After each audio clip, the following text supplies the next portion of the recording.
Fine. You know what? Fine. I'll just get back in the goddamn rowboat. Jesus Christ.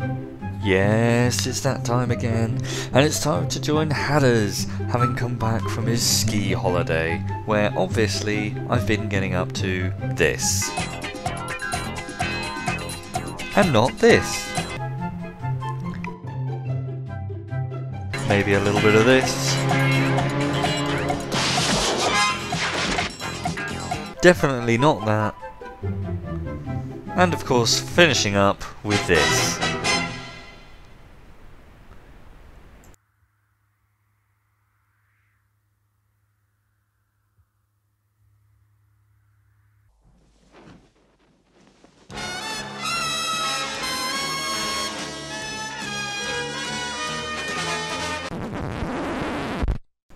Now, where were we? Ah yes, we're going to join MFour and his Neptune for another TTT special, watching someone else kick ass instead of me, because quite frankly, they're a lot better at it.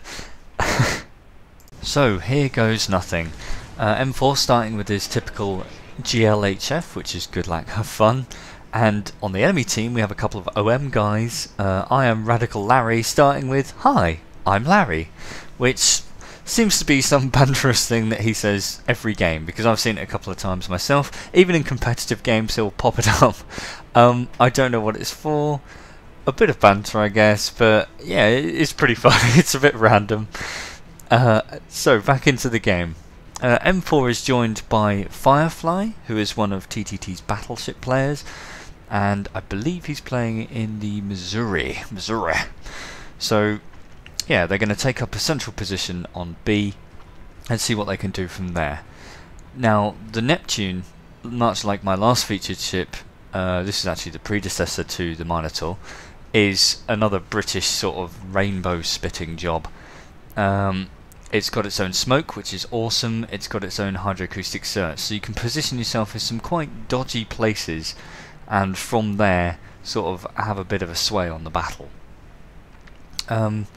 So I really like these British cruisers, and I'm currently on the fight myself to get one. I've actually got the Fiji still, but I am literally 2-3 games away from unlocking the Edinburgh. Once I get through that one, I get to try this bad boy for myself, and quite frankly I can't wait. I think they're so flexible and brilliant. Once you get past the tier 6, the Fiji and up are all fantastic, and a lot of people complained when the British cruisers first came out, including myself, I'm not going to lie. With only armor piercing, you think, well, how can they have any flexibility? But with their smoke and hydro and heal, especially after the Edinburgh, the heal is excellent. These cruisers are actually a lot better than they look on paper, so worth a go. If you want to challenge of a line to go up, then go up the British cruisers. Now, the wonder that is a Cyclone has just come up on the screen, which is always a pain in the arse. The Fletcher in front of MFour actually pops smoke, which is wonderful for MFour, because now he can use the smoke himself first before he even has to pop his, which gives him a lot more ability to crack on with the job at hand. Now, an enemy Kagero there has strayed into the friendly ships, which is a really terrible start. And look at that, a 5,000 damage salvo from armor piercing on a cruiser. These British cruisers are devastating, and that rate of fire. This Kagero is already dead. He's strayed into the middle of possibly the worst place you can be. He popped a smoke but didn't stop in it, and there's another 4,000 damage salvo. His engine's gone, and MFour kills him straight away. First 3 minutes into the game and he's already got a kill. Now, the Kagero did get away torpedoes, but MFour's already in reverse, and he's sort of gauged where they're going to go. He knows that he doesn't have to back too much further out of this smoke, and he's got this. So he's already dodged the torpedoes as well, and now he can go back to hiding in the smoke, or indeed pop his own. Now, an enemy Amagi as well, going a bit ham here. I mean, this is the B cap on this map. Very dangerous place to be this early in the game. Even in a destroyer, I certainly wouldn't want to be here in a battleship. With the spread of the MFour's team, he can get shot at from most angles, and being this close to a Neptune in a battleship is a bit of a stupid idea. And in fact, obviously there's a battleship hiding in the smoke as well. You've got the Missouri right behind MFour. Now MFour, instead of popping off the individual torpedoes, pops off the 2 wides, and reckons this guy's going to turn away to try and get away from the guns of the enemy, which is, you know, what I'd do as well. Unfortunately, he then swings left. I don't know if he's seen the torpedoes or whether he just felt like going into the middle of the danger zone, but for some reason he swings left, avoiding all the torpedoes. So unfortunately for MFour, he doesn't get any hits there. Although, is MFour going to swing round to the other side to get the other torpedo tubes on the way? So MFour pops his own smoke, and now he's in a great position to absolutely punish the hell out of this Amagi and the ships behind it, the Otago coming in there, and the Bismarck. Oh, there you go. The Amagi is already dead. I don't know what these guys are doing. I mean, I understand being aggressive is great, but they are sort of throwing themselves away here, especially that Otago in front of a Missouri and a Neptune, broadsiding with nowhere to go. He's just gonna get wrecked, which he is, and not only that, he's beached. So, oops. So lots of citadels happening now. There's 2 in 1, and the last rounds are on the way to the Otago. Unfortunately, they don't penetrate or kill him there. And does he get stolen? No, MFour does actually manage to finish him off, which is wonderful. You don't want to get a kill like that stolen where you've basically just battered him all the way in.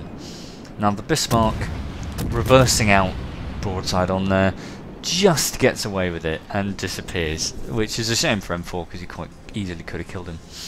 Now the team scores are quite interesting considering the enemy team have come battering into B and lost 3 ships as quickly as that. They're actually winning.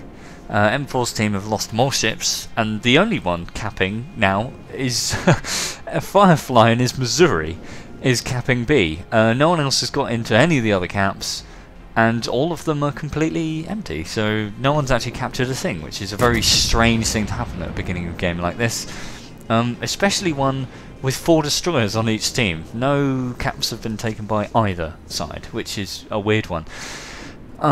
I think Firefly here has unfortunately underestimated the amount of firepower this way and has effectively done the same as the other teams. Now I'm not saying he threw himself away, but I think he just overcalculated, sort of had to go bow in, and unfortunately has been killed. Now that he's dead, MFour pops away his torpedoes in the same direction that Firefly was facing.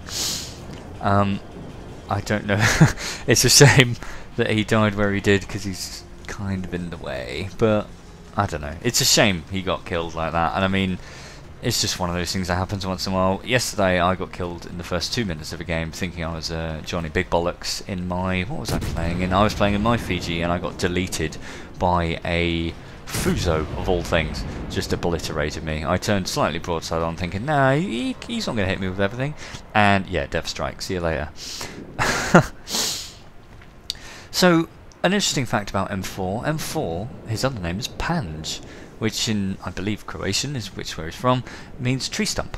So MFour is the Mighty Parrots, or Tora's tree stump, our own personal tree. I don't know why he's gone with tree stump. I mean, it's probably the same as Townhek.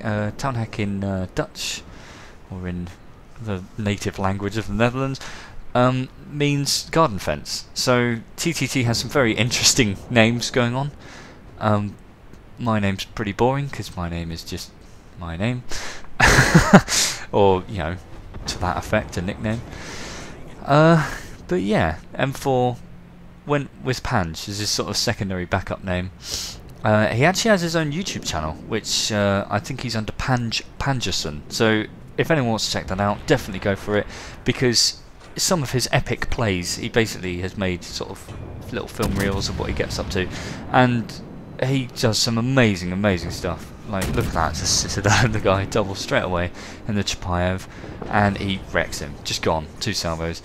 Now, because MFour is such a good player, his little compilations that he makes are fantastic, and he can make them very quickly because he gets to play quite a lot. Unfortunately, taking a big hit there. So yeah, worth checking out his channel. He does little compilations of what he's been up to, so worth a look.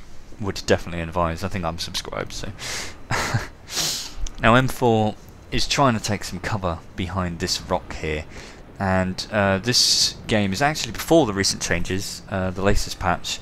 in which they have made stealth firing impossible, because once you fire now, your detection range instantly increases to the range of your ship. So if you've got an 18-kilometer gun range, guess what? The instant you fire, your detection range is 18 kilometers, so you can't stealth fire anymore. Now this gearing is barking up the wrong tree. He's reversing out, broadside on to a Neptune. I think just to pop away some torpedoes. MFour's already got him down and he turns in. MFour popping some torpedoes away over the port side there. The gearing manages to get away with it, very lucky there, because I'm not saying he should have died, but he did get wrecked. An Oudloy appears now, and MFour still cascading around in B. I don't know how he's managed to survive so long, to be honest, in the middle of the map. I guess most of the enemy team seems to be over the east side with C. Enemy team still winning quite heavily, and a battleship appears. MFour tries to pop his smoke, and the Iowa hits him for a big old hit. But you see in the bottom left corner there, his health bar, the amount of health he can heal is absolutely disgusting, and it's a great feature of the British cruisers, because you can just suddenly heal back so much health.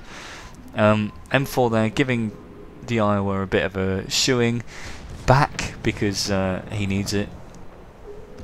Excuse me, a lot of penetrations there, and suddenly his torpedoes in the smoke there kill an Edinburgh. So the Edinburgh had obviously popped his smoke, hidden in the same place, and just sort of tried it on, and unfortunately for the Edinburgh, the torpedoes were on point. Unfortunately for M4 there, the torpedoes of his friendly, what are we looking at, Shima, absolutely obliterate that Iowa. So his torpedoes, as wonderful as they look there, all in a string, don't do any damage. But M4's doing good. We're on 4 kills, 10 minutes into the game. He's already got a Confederate and a Dev Strike, and now he's capped, finally, B. So his team now have 2 caps, the enemy team only have 1. And you see the low amount of points that they've accrued in this game, because just no one capped anything. With 4 ships left apiece, that's actually gone down, whittled down very quickly, both teams. The Oudloy there coming out again, making some mistakes in front of a Neptune, but pops smoke to hide himself, but he does get hit pretty bad. M4 there doing the Hadders classic, potatoing straight into the side of a friggin' mountain, but you know, always worth a shot to try and get him over the top, especially the British guns seem to lob the rounds quite high. Now something else I'd noticed during this game, and I had to ask M4 about this.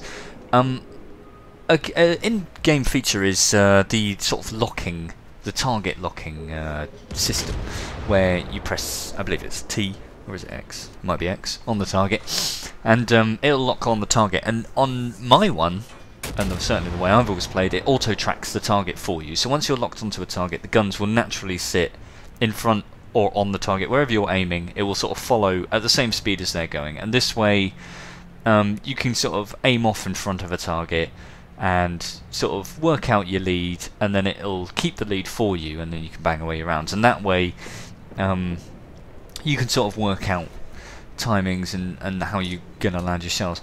M4 doesn't use this, which I find incredibly strange. He leads the target by himself and feathers it by himself.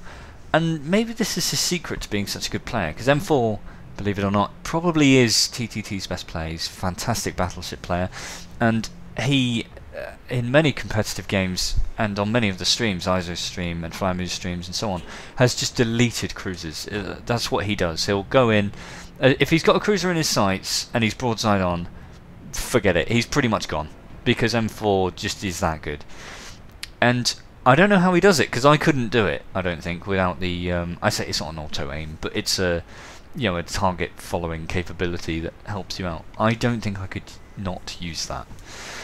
Now M4 has popped himself into C and is now capping the final cap, so the enemy are gaining no points. His team are gaining 3 points every, I think it's 4 or 5 seconds, for each cap. So it's, once he gets this one, it's going to be like 9 points, which is decent.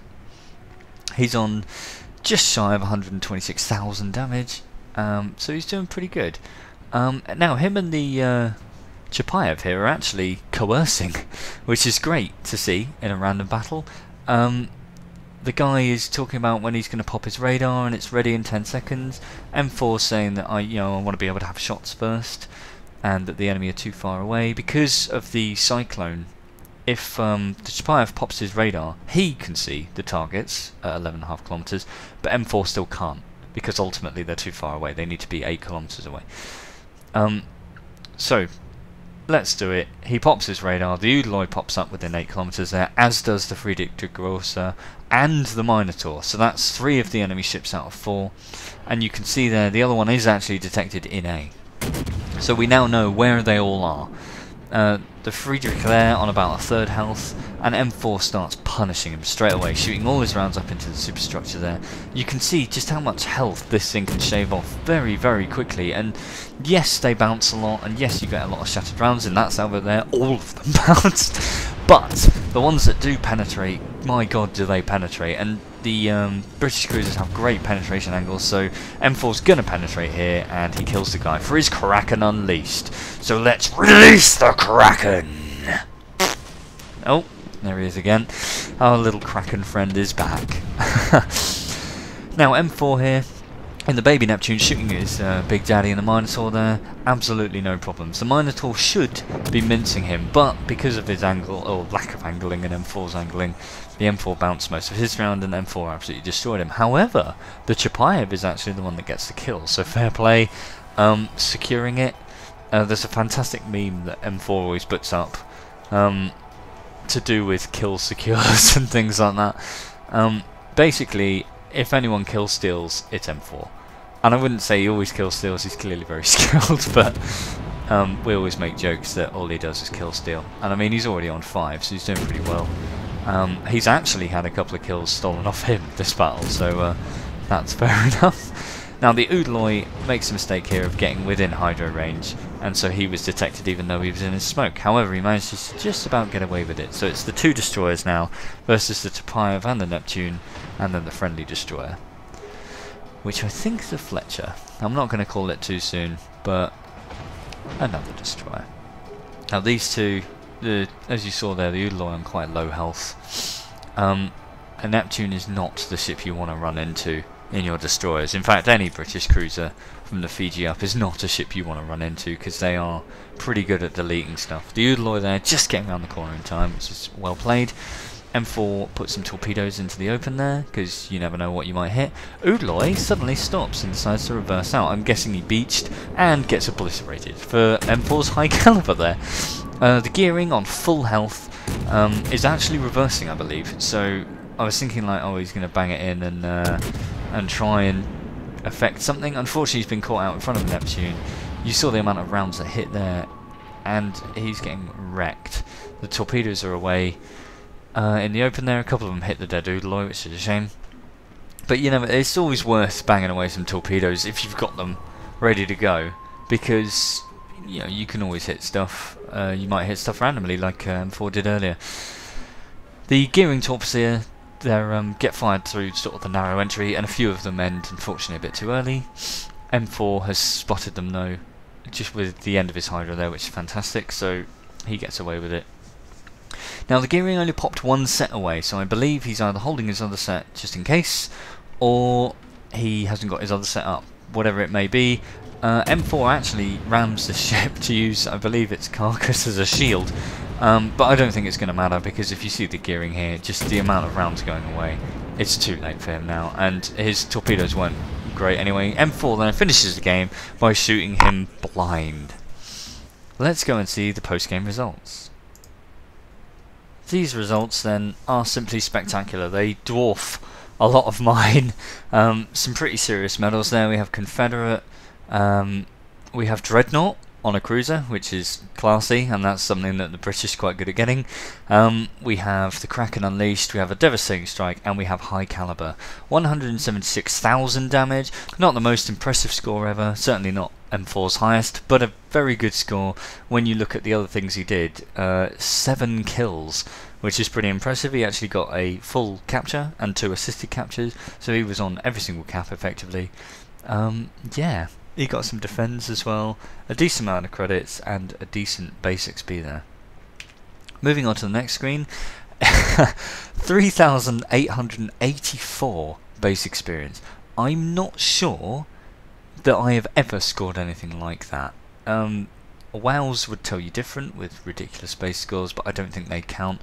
Certainly since the big changes to base experience scores a long time ago, and the general economy, anything over 3,000 is incredibly good. So 3,884 is absolutely ridiculous. So well played there. Moving on to the next screen. That's all the damage he did to all the different boats. You can see there that the boats he was shooting at, he was certainly doing a lot of damage to, particularly the destroyers. 19,400 to that gearing, and then 13,000 to the Kagero. So he certainly earned his place.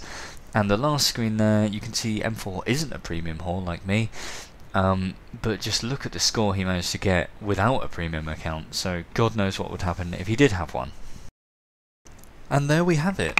Hopefully my first video back of many for the next couple of weeks. I'm really sorry that I'm constantly away, but my schedule's pretty erratic, especially for the next few months.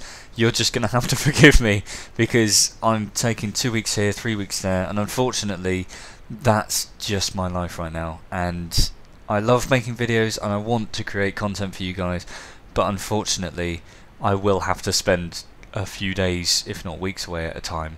So I'll do what I can and I'll try and fill in the voids, but I can't promise anything, so just bear with me, please.